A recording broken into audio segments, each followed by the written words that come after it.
The mother, who's a flamboyant California biker with an affinity for who bravely raises her little son, Rocky, a little boy with a rare disease that eventually distorts his face into a cruel mask of deformity. Okay, so you probably think you know the story. A disfigured boy, a wild biker mom, a tear-jerking Hollywood movie, Sharon Leather, the whole package. But what if the most famous inspirational movie of the 80s only told half the story? What if I told you that the real Rusty Dennis, Rocky's infamous mom, sat down before her death and said things about her son, her life, and that movie that absolutely nobody was ready to hear? Today, we're talking about Roy Lee Rocky Dennis, his mother Rusty, and what she revealed about the truth behind the legend. Who was Rocky Dennis? The real story. Let's start at the beginning, before the movie, before Cher, before any of it. Because to understand what Rusty said, you first need to understand what this family was actually living. Roy Lee Dennis, nicknamed Rocky because as a baby he wouldn't sleep unless someone rocked him, was born on December 4th, 1961, in Glendora, California, to Florence Rusty Tullis and her second husband, Roy Dennis. As a very young child, Rocky had frequent ear and sinus infections. Nothing catastrophic, just a sickly kid. Then, when he was about 2 years old, he went in for a tonsillectomy, and that's when everything changed. The X-ray technologist noticed something wrong with the boy's skull. What followed was nearly a full year of visits to UCLA Medical Center, multiple times a week, until the diagnosis finally came down: craniodiaphyseal dysplasia. 2 words that changed everything. This is a disease so rare that in 1965, when Rusty was first told about it, doctors said only 6 other cases had ever been recorded in all of medical history. 6. In the entire world. The condition causes abnormal calcium deposits to accumulate in the skull. Bones thicken, grow, push outward, distorting the face, compressing the brain, destroying vision and hearing and neurological function, slowly and relentlessly. Doctors told Rusty the prognosis flat out. Her son would be blind, likely intellectually disabled, and dead before he turned 7 years old. Dead at 7. But here's the thing about Rusty Dennis.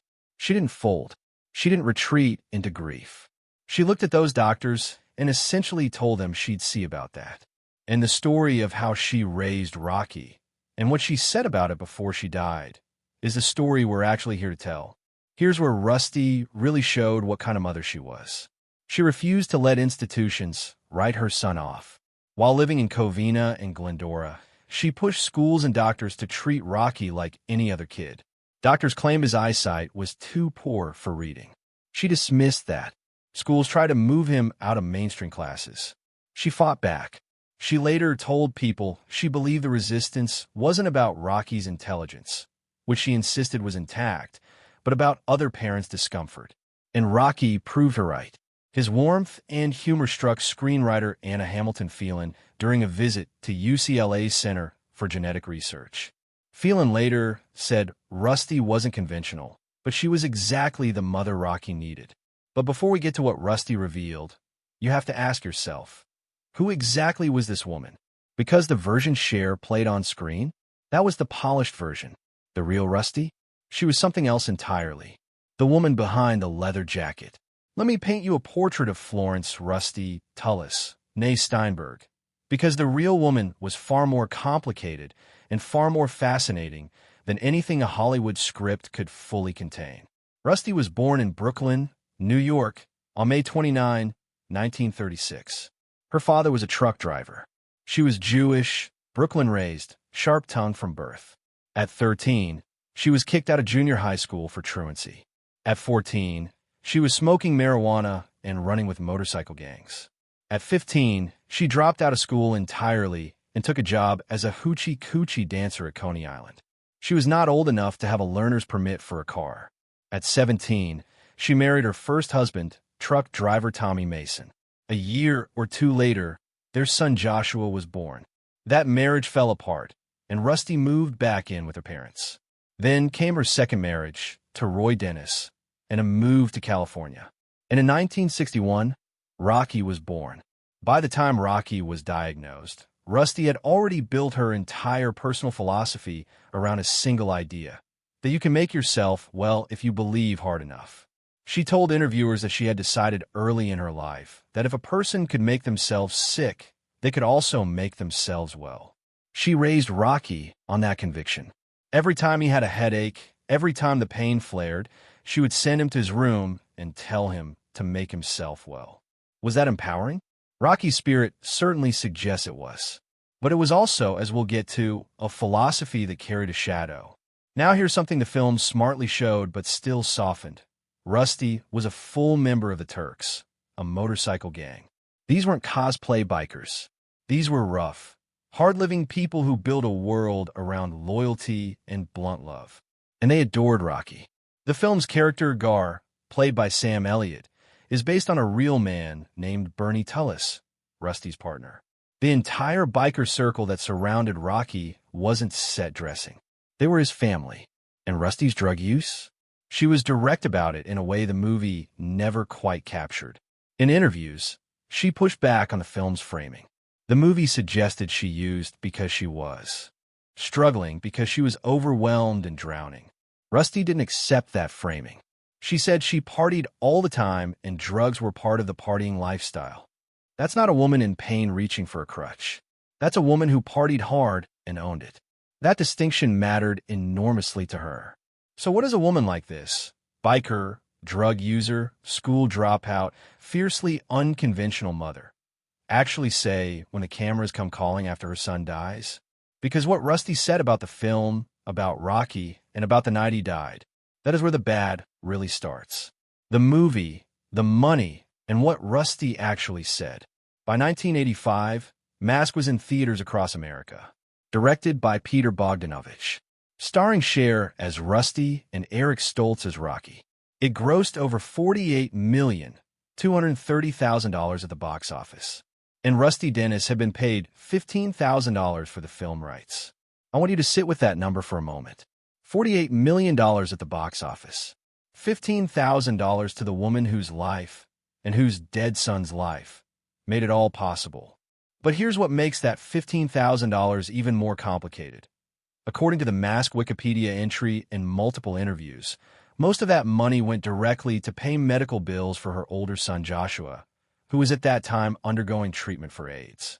Rusty didn't sell Rocky's story for profit. She sold it to keep another son alive. When the movie came out, reporters descended on Rusty expecting gratitude, maybe some tears, maybe some gracious Hollywood praise. What they got instead was something far more interesting. She called the film a fairy tale, not a tribute or a beautiful memorial to her son. A fairy tale. Those were her words. Per the Chicago Tribune's 1986 profile of her, Rusty said, "I always thought showing Rocky's courage would help a lot of disabled kids and the parents of disabled kids. Sometimes they're more disabled than their kids. I didn't realize the movie would be about me, too. Thanks to Cher's brilliance, I come off a kind of heroine." Read that carefully. She wasn't bitter about Cher's performance. She actually praised it. What she couldn't fully square was the shift in focus. She had imagined a film about Rocky's extraordinary courage. What she got was a film that split the spotlight, turning her into a central character, a complicated, glamorous anti-heroine, when she had only ever thought of herself as his mother. On Cher specifically, Rusty was actually generous. She told the same Chicago Tribune reporter, "Cher depicted the way I am very well. I always thought I was perfectly normal, that the rest of the world is nuts." That line, "the rest of the world is nuts," is as good a distillation of who Rusty Dennis was as anything else on record. The Chicago Tribune also confirmed the two biggest factual departures from reality that Rusty pointed out. First, the film compressed a decade-plus of events into what looks like about a year. Second, and this is the one that clearly stung, her older son Joshua doesn't appear in the film at all. He was simply written out of Rocky's story. Then there was the music. Rocky Dennis loved Bruce Springsteen. He was a devoted fan. Director Peter Bogdanovich built the entire original soundtrack around Springsteen songs. But Universal Pictures couldn't reach a deal with Springsteen's label, Columbia Records, and quietly swapped the music for Bob Seger tracks without telling Bogdanovich. Rusty was not pleased. In a 1985 appearance on the San Francisco talk show People Are Talking, she said flatly, "I don't think Rocky even knew who Bob Seger was. That's a precise, devastating quote. And it was all she needed to say. Bogdanovich was so enraged he sued Universal for $19 million, claiming the music was swapped in violation of his final cut privilege. The Springsteen songs were eventually restored for the 2004 director's cut DVD, 20 years after Rocky's story first reached theaters. But here's what really nobody talks about. Because all of that, the money, the music, the fairy tale, that's complicated. What Rusty said about the night Rocky actually died, that hits different entirely. The night Rocky died and the truth in it. By September 1978, Rocky's health had declined sharply. He was 16 years old, and the disease that should have killed him before age 7 had finally begun to win. He was in a wheelchair in the final weeks. The headaches that had been his constant companion his entire life had escalated to a level that nothing could touch. On October 3rd, September 1978, the family, Rocky, Rusty, and the biker circle around them, went out to a restaurant for dinner. Everyone could see how weak he had become. That evening, Rocky came home with a headache. Rusty did what she had always done throughout his entire life. She sent him to his room and told him to make himself well. He never woke up. Rocky Dennis died the following morning, October 3rd, September 1978, at home, in his sleep. He was 16 years old, nearly 17. He had outlived his death sentence by nearly a decade. Now, the movie shows Rusty discovering his body herself, a raw and devastating scene. In reality, at the time of Rocky's death, Rusty was not at home. She was at her lawyer's office dealing with a drug possession charge. Her partner Bernie, the real-life Gar, called to tell her. That gap between movie and reality matters, not because it makes Rusty a bad mother, but because it reveals how much Hollywood smoothed the edges of an already jagged story.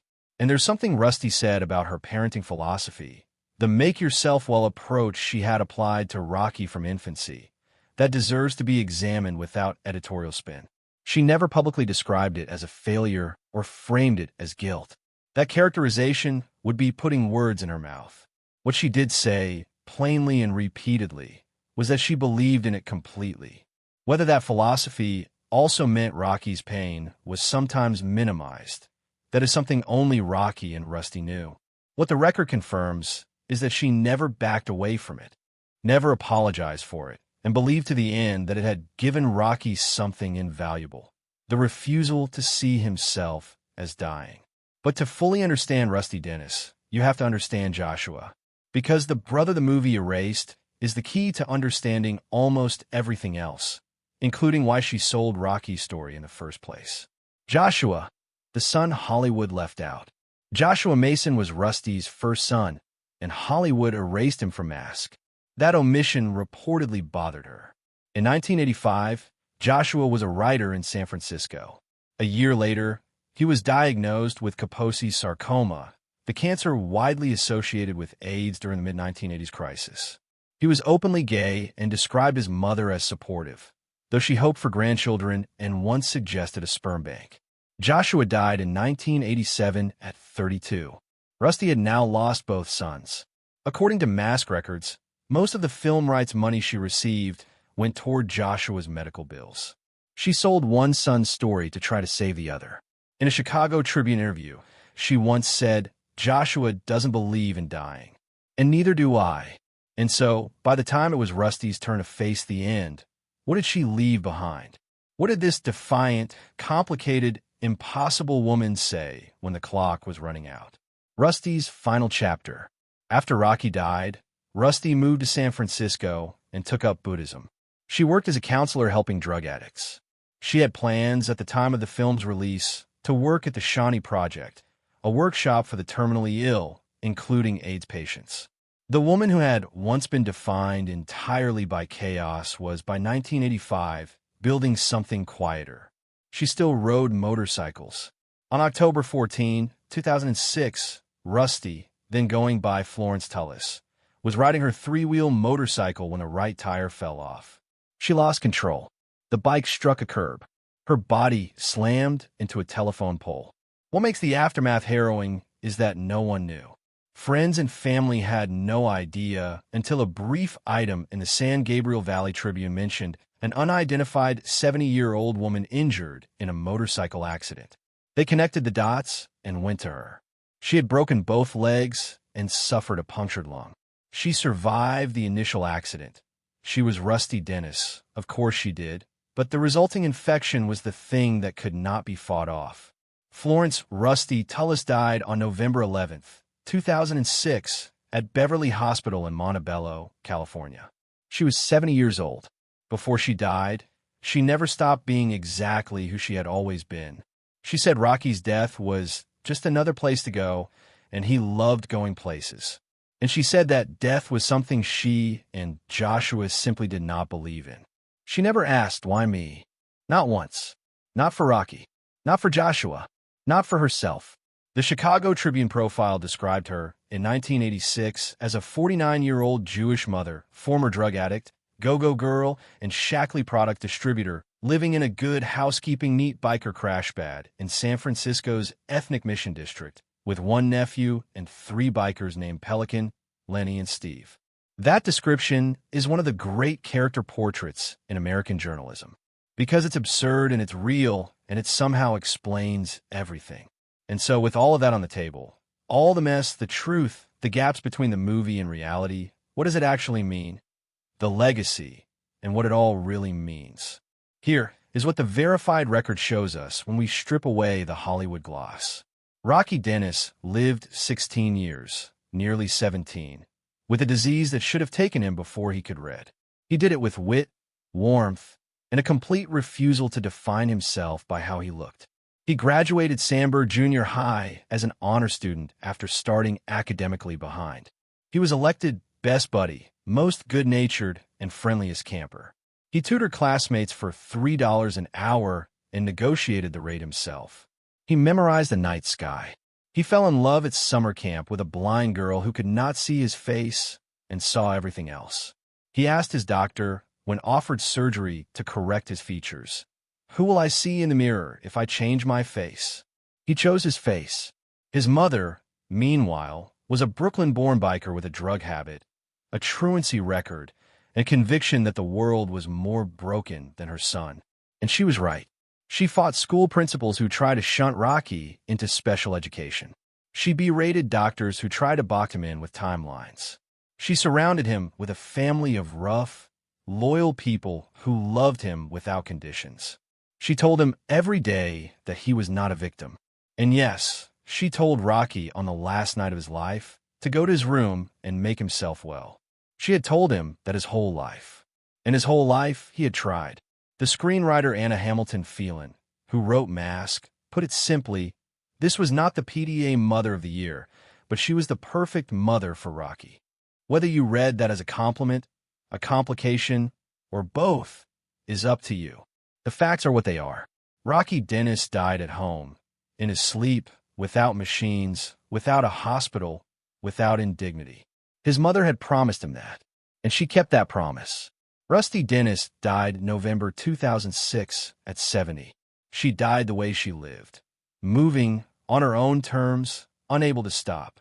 If you expected a tidy ending, a redemption arc, a moment of perfect maternal grace, Rusty Dennis was never going to give you that.